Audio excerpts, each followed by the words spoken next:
पुण्यश्लोक अहिल्यादेवी होळकर यांची धर्माभिमानी म्हणून आपण आतापर्यंत माहिती ऐकली आहे, पण यामागे त्यांचे कोणते विज्ञान होते, त्यांचा काय वैज्ञानिक दृष्टिकोन होता, तसेच त्यांनी किती प्रकल्प राबविले, किती IT कंपनीज ओपन केल्या आणि कितीतरी दवाखाने जनसामान्यांसाठी खुले केले, याची माहिती आज आपण जाणून घेणार आहोत.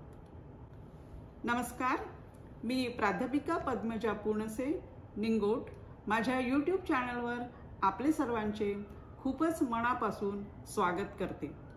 मेलबर्नवरून आपल्यासोबत बोलत आहे. आपण माझ्या चॅनलला सबस्क्राईब केले नसेल तर प्लीज सबस्क्राईब करा आणि व्हिडिओ शेवटपर्यंत पहा. अखंड भारताचा दैदिप्यमान इतिहास जगाला थक्क करणारा असून महाराष्ट्राच्या मातीने आपल्या कार्यकर्तृत्वाचा ठसा भारताच्या ललाटी स्पष्टपणे उमटवून आपली कायम ओळख निर्माण केली आहे. मात्र या सर्व लढाऊ बाण्यांच्या स्त्रियांमध्ये पुण्यश्लोक अहिल्यादेवी होळकर यांचे स्थान दीपस्तंभासारखे आहे.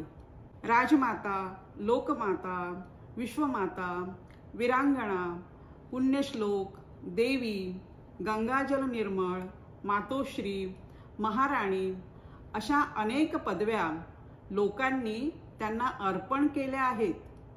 मनापासून, हृदयापासून कोणताही पदवीदान समारंभ न घेताही आजतागायत 200-250 वर्षांपासून ह्या पदव्या टिकून आहेत आणि पुढेही त्या टिकणारच आहेत. अहमदनगरच्या मानकोजी शिंदेंची लेक अहिल्याबाई, मानकोजींचा देव खंडोबा. पुढे अहिल्याबाईंचा विवाह माळव्याच्या होळकर घराण्यात झाला. होळकर घराण्याचे ही आराध्य दैवत शिवच. भगवान शिवशंकराने हलाहल पचविले आणि विश्वाला जीवन अमृत प्रदान केले, त्या शिवशंकराशी अहिल्याबाईंचे मोठे भक्तीचे नाते. ही भक्ती केवळ आध्यात्मिक नव्हती, कर्मकांडाची नव्हती, तर त्या भक्तीला धर्माची शक्ती साक्ष होती. ती धर्मशक्ती जी जिहादी मानसिकतेच्या विरोधात उभी ठाकून सत्याचे प्रत्यारोपण करते, ती धर्मशक्ती अहिल्यादेवींच्या हृदयात दीप्तिमान होती. म्हणूनच शिवशंकराच्या देवत्वापुढे नतमस्तक होताना ज्या ठिकाणी शिवशंकराच्या मंदिराचा विध्वंस झाला, त्या ठिकाणी अहिल्या राणीने धर्मजागर केला आणि मंदिराचे पुनर्स्थापन केले. हे सोपे नव्हते. आता यामागे कोणते विज्ञान आहे, त्यांचा काय वैज्ञानिक दृष्टिकोन होता आणि त्यांनी किती प्रकल्प राबविले, किती IT कंपनीज ओपन केल्या, हे बघूया. अहिल्यादेवींनी चारही दिशांना म्हणजेच उत्तरेस काशी विश्वनाथाच्या मंदिरापासून तर दक्षिणेस रामेश्वर मंदिरापर्यंत, पश्चिमेस सोरटी सोमनाथाच्या मंदिरापासून तर पूर्वेस विष्णुपाद मंदिरापर्यंत अनेक मंदिरांचा जीर्णोद्धार केला. मंदिर बांधणे व त्याचा जीर्णोद्धार करणे यामागचा उद्देश हा असे की मंदिरामध्ये प्रबोधन, कथा, कीर्तन, ग्रामपंचायतीचा सभा, तसेच चर्चा, न्यायनिवाडा करणे इत्यादी असल्यामुळे मंदिरांना संस्कार केंद्राचे व ज्ञानपीठाचे स्वरूप प्राप्त झाले होते. तसेच मंदिरामध्ये नृत्य, गायन, वादन, शिल्पकला, वास्तुकला, मूर्तिकला, चित्रकला अशा विविध कलांना वाव मिळाल्यामुळे तेथील स्थानिक कलावंतांना आणि इतरही कलावंतांना रोजगार उपलब्ध झाला होता. एका मंदिराचा जीर्णोद्धार करणे म्हणजेच तिथे शिल्पकला मीन्स स्कल्पचर इंजिनियर आलेला आहे. त्याची टेक्निकल आणि टेक्नॉलॉजी जरी त्यांनी इंजिनिअरिंगची पदवी घेतली नसेल तरीही त्यांना या कलांचं ज्ञान होतं. वास्तुकला आर्किटेक्चरल इंजिनियर, चित्रकला इंटेरियर डेकोरेटर्स, सिव्हिल इंजिनियर म्हणजे असे कितीतरी त्यांनी इंजिनियर्सची तिथे नेमणूक करून त्यांना त्या वेतन देत होत्या. म्हणजेच त्यांनी कितीतरी लोकांसाठी रोजगार उपलब्ध करून दिला होता. महेश्वर येथील त्यांची राजधानी जणू काव्य, संगीत, कला आणि उद्योग याची संस्थाच होती आणि तेथील सर्व कर्मचाऱ्यांना त्या वेतन देत होत्या. म्हणजे त्यांनी किती IT कंपनीज ओपन केल्या. प्रत्येक मंदिराचा जीर्णोद्धार करणे म्हणजे त्यांनी कितीतरी IT कंपनीज उपलब्ध करून दिल्या आणि लोकांना रोजगार मिळवून दिला. महेश्वर येथे त्यांनी परिसरातील फुले व आदिवासी महिलांनी काढलेले चित्रे यापासून महेश्वरी साडीची निर्मिती केली आणि या साडीच्या निर्मितीमध्ये त्यांनी महिलांना अनेक संधी उपलब्ध करून दिल्या. म्हणजेच महेश्वर येथे त्यांनी एक टेक्सटाईल इंडस्ट्रीज उभी केली होती. कारण महेश्वर साडी ही संपूर्ण भारतामध्ये प्रसिद्ध आहे. प्यायचे पाणी ही देशातील सर्वात मोठी समस्या आहे हे त्या जाणून होत्या. म्हणून अहिल्यादेवींनी अनेक नद्यांवर घाट बांधले, अनेक बारबवा, कुंडे तसेच बाग बगीचा तयार केले. यामागे त्यांचा उद्देश हा होता की चारही दिशेला जे तीर्थाटन केले जाईल, जो यात्रेकरू जाईल त्याला चांगले रस्ते मिळण्यात यावे. म्हणून त्यांनी त्या यात्रेकरूची अन्न म्हणजेच अन्नछत्र सुरू करून त्याची अन्नाची व्यवस्था केली, पाण्याची व्यवस्था केली आणि निवाऱ्यासाठी त्यांनी धर्मशाळाही बांधल्या.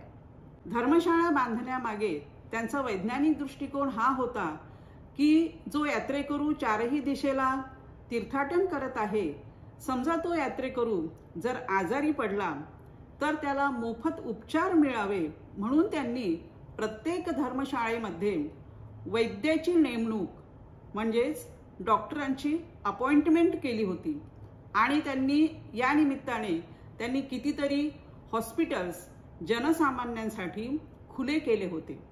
यासोबतच त्या जलचरांचीही काळजी घेत होत्या. त्यांच्या महेश्वर येथील राजधानीमध्ये दररोज 108 शिवलिंगाची पूजा करायचे आणि हे 108 शिवलिंग अन्नधान्य घालून मातीचे बनवायचे आणि पूजा झाल्यानंतर ते नर्मदा नदीमध्ये शिरवत होते. त्यामागे अहिल्यादेवींचा हा दृष्टिकोन होता की हे अन्नधान्य जलचरांनाही मिळायला पाहिजे. किती त्यांचा वैज्ञानिक दृष्टिकोन. तसेच त्यांनी पशु पक्षी यांच्यासाठीही एक स्पेशल अशी व्यवस्था केली होती. पुण्यश्लोक अहिल्यादेवी होळकर यांनी हे जे महान कार्य केलं यांची दखल भारतात तर घेण्यात आलीच, पण भारताबाहेरही त्याची दखल घेण्यात आलेली आहे. प्रसिद्ध इंग्रजी लेखक लॉरेन्स यांनी अहिल्यादेवी होळकर यांना Catherine the Great, Elizabeth, Margaret असे म्हटले आहे. त्यांनी अहिल्यादेवींची तुलना रशियाची राणी कॅथरीन द ग्रेट, इंग्लंडची राणी एलिझाबेथ आणि डेन्मार्कची राणी मार्गारेट यांच्याशी एकत्रितपणे केली आहे. त्यांनी पुढे असे म्हटले आहे की जेव्हा जगातील महान स्त्रियांचा इतिहास लिहिला जाईल तेव्हा त्यामध्ये पुण्यश्लोक अहिल्या राणींचं नाव सर्वप्रथम लिहिल्या जाईल. प्रख्यात इंग्रजी कवयित्री जोआना बेली यांनी अहिल्यादेवींवर नितांत सुंदर कविता केली आहे. अहिल्यादेवींच्या सन्मानाप्रित्यर्थ व स्मृतीप्रित्यर्थ 25 ऑगस्ट 1996 भारत सरकारने एक टपाल तिकीट जारी केले आहे. तसेच 1996 पासून जनसेवेचे विशेष कार्य करणाऱ्या व्यक्तीस राष्ट्रीय पुरस्कार जाहीर करण्यात आलेला आहे. इंदोरच्या विमानतळाचे नाव देवी अहिल्या विमानतळ असे आहे. इंदोरच्या विद्यापीठाचे नाव देवी अहिल्याबाई होळकर विश्वविद्यालय असे आहे. महाराष्ट्रातही सोलापूर विद्यापीठाचे नाव पुण्यश्लोक देवी अहिल्याबाई होळकर सोलापूर विद्यापीठ असे आहे. 13 मार्च 2024 अहमदनगरचे नाव अहिल्यानगर करण्याचा ठराव संमत झालेला आहे, पण अजूनही अहमदनगरचे नाव अहिल्यानगर झालेले नाही. अहिल्यादेवींनी पडदा प्रथा कधीच पाळली नाही. त्या दररोज दरबार भरवत व प्रजेचे प्रश्न सोडवण्यास नेहमीच उपलब्ध असत. त्यांना त्यांच्या जीवनामध्ये अनेक दुःखांना सामोरे जावे लागले. पतीचे निधन झाले, सासरे मरण पावले, मुलगा मरण पावला, नातू मरण पावला आणि जावई गेले व जावयांसोबत मुलगी सुद्धा सती गेली. जया अंगी मोठेपणा तया यातना कठीण. आपण भारतामध्ये आतापर्यंत अनेक स्त्रियांचा इतिहास वाचला आहे, पण पुण्यश्लोक आणि देवी ह्या 2 उपाधी असलेल्या अहिल्याबाई ह्या एकमेव महिला आहेत. म्हणूनच त्यांना माळव्याच्या तत्वज्ञानी महाराणी असे म्हणतात. येत्या 31 मेला पुण्यश्लोक अहिल्यादेवी होळकर यांची 299वी जयंती आहे. त्यानिमित्ताने मी त्यांच्या फोटोसमोर नतमस्तक होते व त्यांना प्रणाम करते आणि सर्वांना त्यांच्या जयंतीच्या शुभेच्छा देते. असेच हसत रहा, आनंदी रहा. पुन्हा भेटूया माहितीपूर्ण व्हिडिओ सोबत. तोपर्यंत नमस्कार.